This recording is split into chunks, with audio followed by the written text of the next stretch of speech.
UP triple SC लेखपाल भर्ती में आज की कोर्ट अपडेट, जैसा कि कन्या विद्याधन और पूरा वाले प्रश्न पर आज के लिए आपका मामला लिस्टेड था सुनवाई के लिए, लेकिन जो है आपकी सुनवाई नहीं हो पाई है और सुनवाई के लिए यहाँ पर नेक्स्ट डेट लगा दी गई है। तो एक निराशा हाथ लगी अभ्यर्थियों को। उम्मीद थी कि ये मामला आज निस्तारित हो जाता, तो फिर और भी जो मामले हैं वो भी आगे डेट जो उनमें लगी हुई है उसमें निस्तारित हो सकता था। लेकिन यहाँ पर जो है अभ्यर्थियों को निराशा हाथ लगी है। आज नहीं मामला हो पाया सुनवाई के लिए, बट एक डेट भी लंबी लगा दी गई है। जैसा कि आश्वासन दिया गया था कि 1 सप्ताह के अंदर सभी मामलों को निस्तारित करवा लिया जाएगा। उसके बाद आप देखते हैं कि अब डेट जो है आपकी 14 तारीख की लगा दी गई है। 14 मार्च को सुनवाई होगी और 13 मार्च को आपका विंध्याचल वाले प्रश्न पर भी सुनवाई होने वाली है।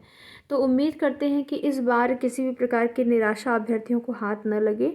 और देखिए, हाँ, लेखपाल भर्ती में अभ्यर्थियों को एक बार और जाना चाहिए जनता दरबार। जनता दरबार जब भी लगता है, शायद संडे को अधिकतर लगता है, संडे को गोरखपुर या लखनऊ में जहाँ पर भी लगता है, तो एक बार फिर से ज्ञापन देने जाना चाहिए अभ्यर्थियों को। क्योंकि कहीं न कहीं जब तक मामला कोर्ट से निस्तारित नहीं हो जाता है, मन में एक डर बना रहेगा।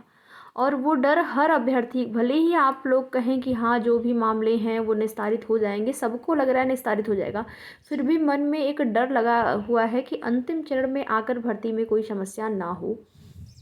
तो कन्या विद्याधन और पूरा वाले प्रश्न पर आपकी सुनवाई 14 मार्च को, 13 मार्च को आपकी जो सुनवाई है वो विंध्याचल वाले प्रश्न पर मामला लिस्टेड है सुनवाई के लिए।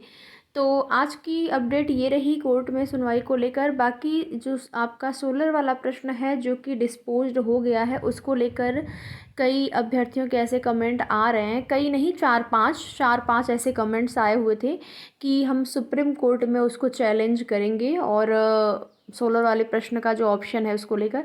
तो देखिए, कॉमन नंबर नहीं मिलना चाहिए, ऐसा अभ्यर्थियों का कहना है। तो अभ्यर्थी जो है सुप्रीम कोर्ट जाने को तैयार हैं या फिर उनकी योजना बनाई जा रही है। वैसे तो ये जानकारी जिस दिन आपका कोर्ट ऑर्डर आया था या फिर जिस दिन मामला डिस्पोज हुआ था उसके बाद से ही ये देखने और सुनने को मिल रहा है।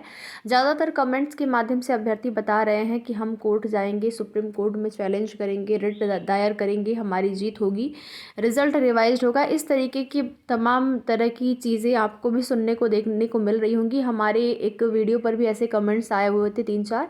तो देखिए, आप सभी को बता दें कि जब आपने देखा होगा कोर्ट ऑर्डर में सारी चीज़ें मेंशन हैं और उसमें ये भी कहा गया है, आपका जो लेटर जारी हुआ था शासन की तरफ से नहीं, एक लेटर जारी हुआ था जिसमें कि आप देखेंगे उसमें ये कहा गया था 21 नवंबर के बाद की जो रिट होगी उसको जो है स्वीकार नहीं किया जाएगा, एक्सेप्ट नहीं किया जाएगा 21 तारीख के बाद की, जो भी 21 नवंबर के बाद की रिट होगी।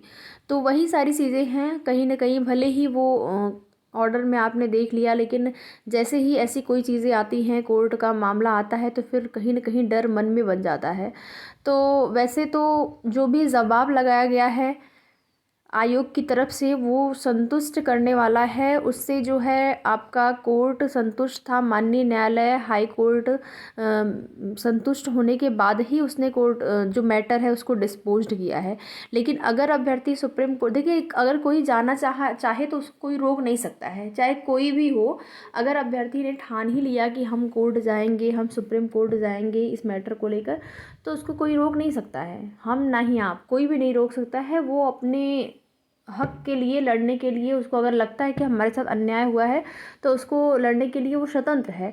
बट यहाँ पर यही सारी चीज़ें हैं कि फिर से वही देरी होगी। अगर ऐसा कुछ हो जाता है कि सुप्रीम कोर्ट द्वारा उसको स्वीकार कर लिया जाता है, फिर वही होगा, डेट पे डेट मिलेगी, कब तक मामला निस्तारित होगा, क्या होगा। लेकिन फाइनल रूप से जीत जो है, जहाँ तक हमें लगता है कि जो चयनित अभ्यर्थी हैं उन्हीं की होगी। शासन सरकार बिल्कुल आपके पक्ष में है, सब कुछ ठीक चल रहा था। बस आज जो है सुनवाई नहीं हो पाई, तो इसको लेकर भी आपको निराश नहीं होना है। जैसे अभ्यर्थी बहुत ज़्यादा निराश हो रहे थे कि अब 14 तारीख की डेट लग गई है। अब आप देखेंगे कि एक तरह से लंबी ही लगी है डेट 14 तारीख की। 10 दिन वेट करना पड़ेगा अभ्यर्थियों को, क्योंकि एक एक पल नहीं कट रहा है। अभी देखेंगे भर्ती अंतिम चरण में आने के बाद जब नहीं नियुक्ति पत्र मिल पाया तो एक एक पल नहीं अभ्यर्थियों कट रहा है। यहाँ 10 दिन लेट जो है हो गया। नहीं तो कम से कम आज ये मामला निस्तारित हो जाता, 13 तारीख वाला आपका एक मामला बचा रह जाता। तो यही सारी चीज़ें हैं, बस हम लोग क्या कर सकते हैं, वेट कर सकते हैं। और ज्ञापन वगैरह अगर आप दे सकते हैं तो आप लोग ज़रूर दीजिए अपनी भर्ती में सक्रिय भूमिका निभाने के लिए, और साथ ही साथ शासन सरकार की बिल्कुल संज्ञान में रखने के लिए कि हाँ, जल्द से जल्द आप लोग मामले को निस्तारित करवाइए, पहले ही मामले को लिस्टेड करवाइए कोर्ट में, पहले ही मामले को निस्तारित करवा दीजिए। तो यही सारी चीज़ें हैं, बाकी आगे की जो भी अपडेट होगी आप सभी को उसकी सूचना दी जाएगी। वीडियो में लास्ट तक बने रहने के लिए आप सभी का बहुत बहुत धन्यवाद।